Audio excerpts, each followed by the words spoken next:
All right, good morning. We are reconvening the joint informational and oversight hearing on community schools in California. The Assembly Budget Subcommittee number 3 on Education and Finance and the Assembly Education Committee will be hosting this hearing today.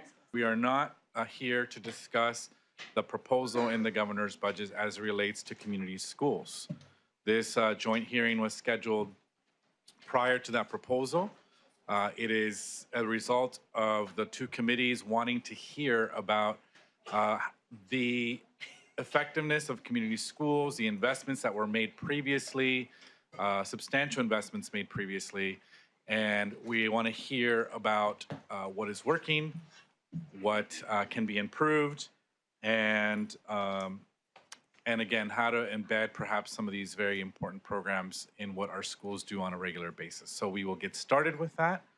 Welcome, Angelica Jongco. I'm honored to represent public advocates and the California Partnership for the Future of Learning, an alliance of more than 30 community-based advocacy and research organizations across 14 counties in rural, urban, and suburban California.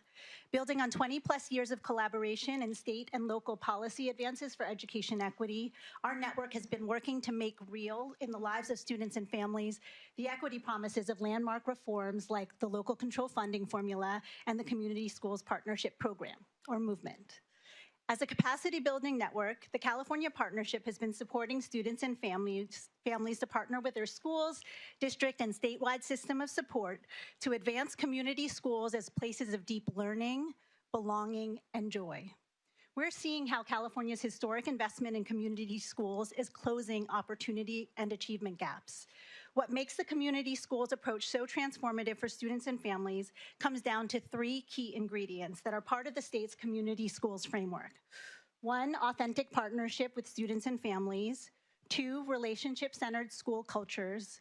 And 3, a capacity-building approach that centers schools as the places where students learn. I'll speak now to the first 2 and save the third for the last panel. In community schools, students and families are co-leading the transformation.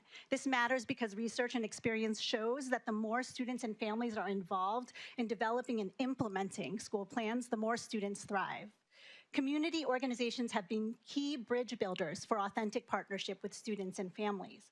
For example, in rural Eureka City schools, the community schools approach started with community partner True North Organizing Network, building trust with families, students, and school staff through 150 one-to-one meetings. This process surfaced the need for a strong high school English Learner Advisory Committee and School Site Council to engage students and families in learning and decisions on topics like reclassification and college preparedness. A few years in, students now find the space so welcoming that they bring their parents to participate, and the outcomes for students are improving. In 2025, chronic absenteeism is down 3 points from the prior year. English learner reclassification increased from 44% in 2022 to 57%, and college and career readiness has gone up from 45% for the class of 2023 to 76% for the class of 2025. Why is this? According to recent graduate Alejandra, quote, "My family is my biggest motivator. It was a privilege for my parents to be present with me in those spaces and to advocate together to make school work better for me, my younger brother, and my community." Alejandra is now a freshman at UC Davis and an aspiring educator. Transformation rests on authentic partnership and collaborative leadership with students, families, educators, and community partners working together.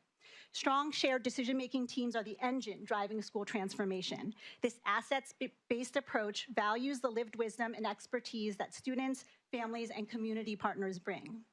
In Anaheim, students started a community schools club to gather student feedback on proposals for their high school redesign team. Frida, a senior, shared, quote, "I really want to uplift everyone's voice to make sure all students feel represented and heard in the decisions that affect our learning." This authentic partnership and deep listening builds the relationship-centered school culture necessary to create fertile conditions for student learning and well-being to flourish. With chronic absenteeism and declining enrollment plaguing districts statewide, these connections are what compel students to come to school. Last year, the California Partnership conducted a statewide listening campaign with more than 1,800 students and family members. No surprise, students and families are experiencing a lot of fear, but we also heard that California's big investment in community schools in the wake of the COVID crisis moment is now bearing fruit in this crisis moment. Community school networks are providing the relational glue for schools and community partners to be responsive and supportive in these tumultuous times. Whether it's checking in with a student, afraid their parents won't be there when they get home, or families reaching out for safe transport to school for their kids when they don't feel comfortable to walk outside. Community schools are breaking isolation and making it possible for students to continue to learn, dream, grow, and lead through these challenging times. Right now, our collective work to create welcoming, safe, high-quality community schools for all students matters more than ever.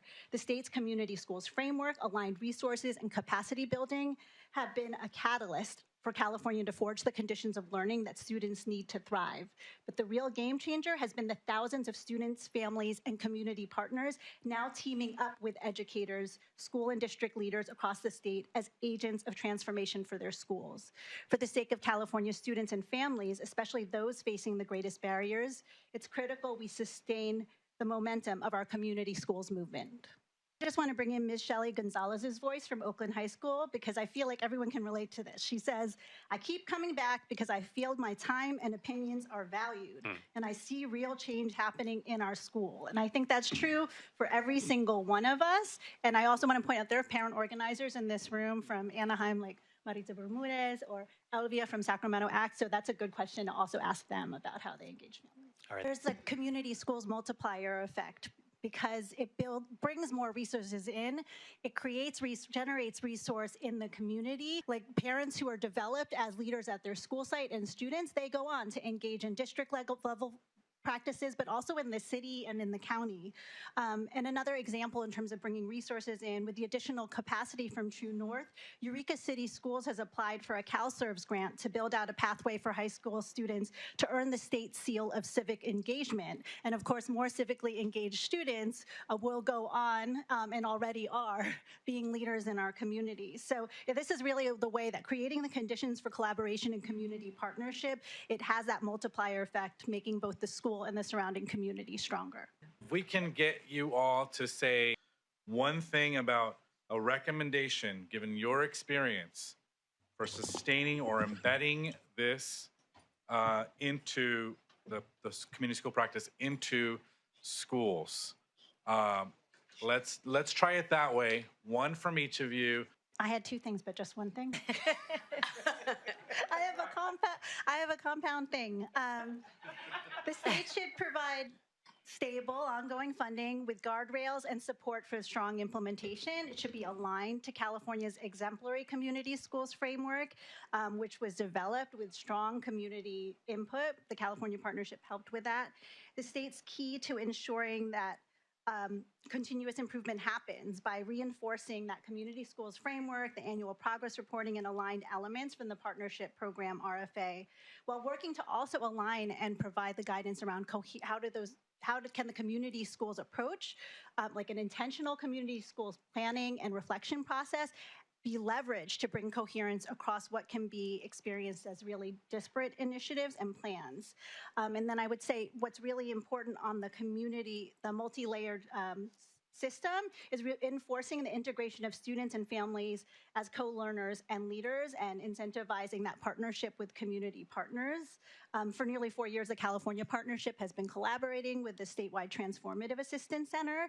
And there's a communities of practice approach that's highly effective in supporting those huge mindset shifts that we're talking about, because it's not business as usual. So how can you incentivize at every layer of the system, from the classroom to the district level to the county level, folks participating in meaningful communities of practice to really understand how to engage and to embed these best practices in what they're doing.